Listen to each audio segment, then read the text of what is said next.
Old man Henrygene just wanted to live in peace. He kept to himself, paid his taxes, and minded his own business, just wanted to be left alone.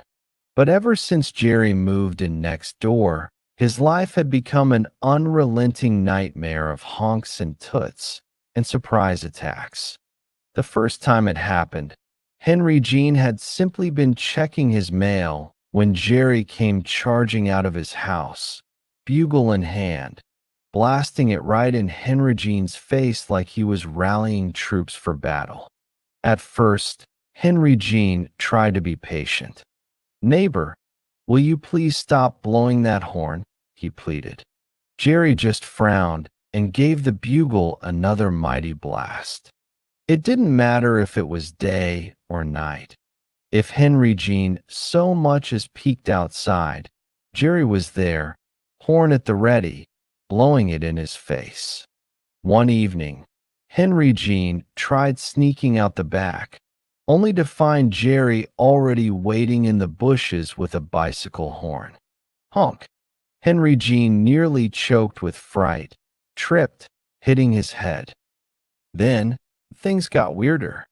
One evening, Henrygene picked up his phone to order a pizza, and instead of a dial tone, a deafening hunk came through the receiver. He yelped and tried to hang up, but a hand shot out of the phone and grabbed his nose and began honking it. This wasn't just a bad day, or even a bad week. This stuff had been going on for months. Every time Henrygene thought he had a moment of peace, Jerry appeared.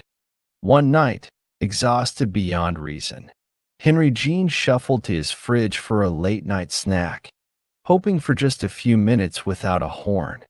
Just as he reached for a block of cheese, the fridge door swung open, and Jerry leaped out like a jack-in-the-box, blasting a teacher's whistle straight into Henrygene's ear.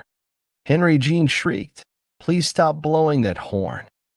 He locked the doors, stuffed towels under them, and crawled into bed, pulling the blankets over his head. But just as his eyes began to close, honk! A hand shot out from under the bed, grabbed Henrygene's ears, pulling them and honking them like horns. Henry screamed and tumbled to the floor.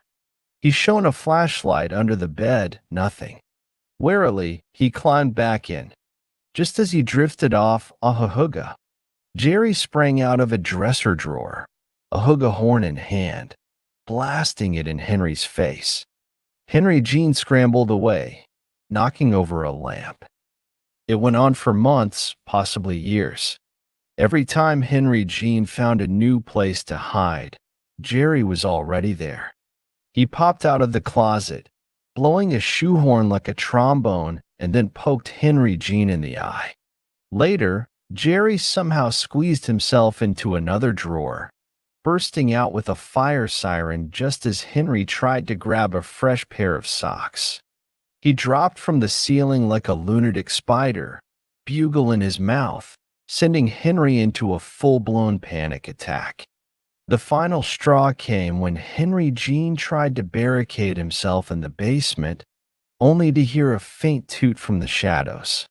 The toots getting oh so ever closer and louder. His eyes twitched, twirling in circles. His mind broke. With a desperate scream, Henry erupted from the house, barefoot and wild-eyed, sprinting down the street, arms flailing. "I can't take it. They're all nuts. Save me. I can't take it. They're all nuts." His cries echoed into the night as Jerry, standing triumphantly on Henry's front porch, grinned ear to ear and gave one last celebratory blast on his party horn. What you just read may have been a tale of absurdity, slapstick antics, and over-the-top honking, but beneath the laughter lies a deeper truth. Not everyone can stand up for themselves.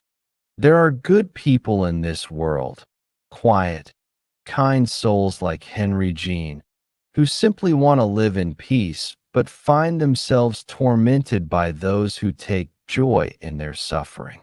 Some people, whether out of goodness, fear, or sheer exhaustion, cannot fight back against their bullies. They endure, they plead, they suffer in silence, hoping someone will notice and step in. Bullying and harassment, whether in a silly story or in real life, should never be ignored. If you see someone being mistreated, whether it's a friend, a neighbor, a coworker, or even a stranger, don't just walk away.